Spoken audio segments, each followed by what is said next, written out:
dari HKBP Kernolong, HKBP tertua di Pulau Jawa. Sebelum kita memasuki peraduan malam, sejenak kita mendengarkan firman Tuhan, mari kita berdoa.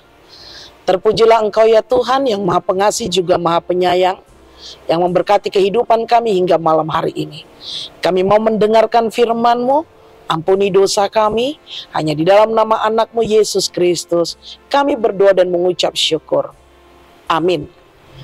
Firman Tuhan yang menjadi renungan dalam ibadah kita di malam ini, sesuai dengan bacaan malam Almanak HKBP 2025, Kamis 23 Januari 2025, dari Roma pasalnya yang kelima, dimulai dari ayatnya yang ke-12 hingga ayatnya yang ke-21, dan yang menjadi pembimbing renungan ayat 21.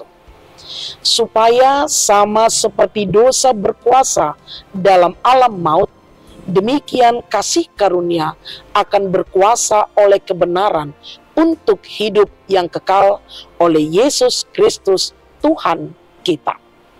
Kasih karunia menyelamatkan manusia berdosa. Bapak Ibu, saudara-saudari yang dikasihi Tuhan Yesus Kristus, kematian adalah salah satu bukti akibat dari dosa. Tidak ada seorang pun yang tidak mengalami kematian. Di mana artinya bahwa setiap manusia berdosa dan maut adalah konsekuensi dari dosa yang harus diterima. Sejak Adam jatuh ke dalam dosa, semua keturunannya dan seluruh umat manusia memiliki watak dosa di dalam dirinya. Bukan berarti manusia itu melanggar hukum Taurat. Karena pada saat manusia Adam jatuh ke dalam dosa, hukum Taurat belum ada. Tetapi betapa besar sukacita akibat dari betapa berharganya manusia di hadapan Tuhan. Kasih karunia Allah memutus putranya untuk mati di kayu salib hanya untuk menebus dosa manusia. Kita manusia yang berdosa, penuh dengan gelimangan dosa. Hidup kita, perkataan kita, perbuatan kita penuh dengan dosa.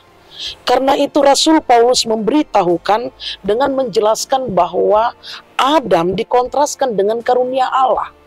Adam bentuk dari perbuatan dosa manusia. Tetapi Allah menjadi bagian daripada kasih karunia yang menyelamatkan manusia dari gelimangan dosa. Karena itu Bapak Ibu, saudara-saudari yang dikasihi Tuhan Yesus Kristus, kasih karunia yang telah kita terima dari Allah, yang dikatakan oleh Martin Luther adalah sola gratia, only by His grace. Hanya karena kasih karunia-Nya mengingatkan kita bahwa aku adalah manusia yang berdosa. Terkadang perkataanku menyakiti hati orang lain. Terkadang perbuatanku menjadi batu sandungan bagi orang lain. Terkadang hidupku tidak menjadi kesukaan di hadapan Tuhan.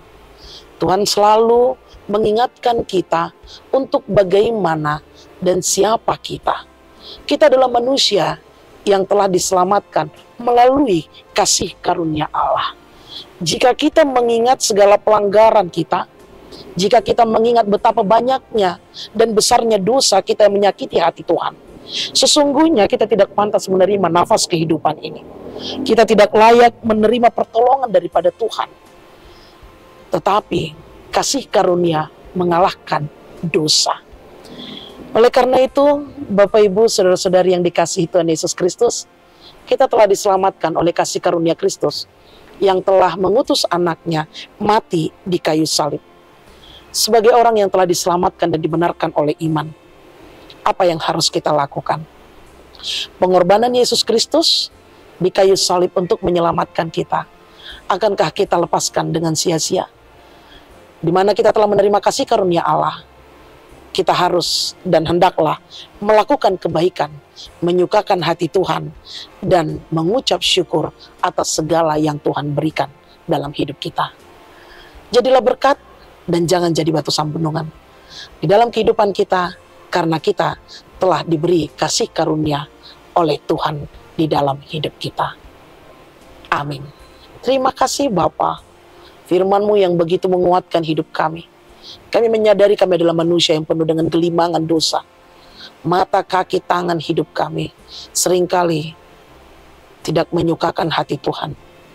Betapa besarnya cinta kasih-Mu kepada kami, sehingga Engkau menutupi itu semuanya dengan kasih karunia, menyelamatkan kami melalui putra-Mu kematian di kayu salib. Ajari kami Tuhan untuk memakai anugerah yang telah Engkau berikan kepada kami, melakukan yang seturut dengan kehendak-Mu selama kami hidup di muka bumi ini. Ampuni dosa kami. Kami mau beristirahat ya Bapa, berkati kami. Hanya di dalam nama anak-Mu Yesus Kristus, kami berdoa dan mengucap syukur. Anugerah dari Tuhan kita Yesus Kristus, kasih setia Allah Bapa dan persekutuan Roh Kudus menyertai engkau. Amin.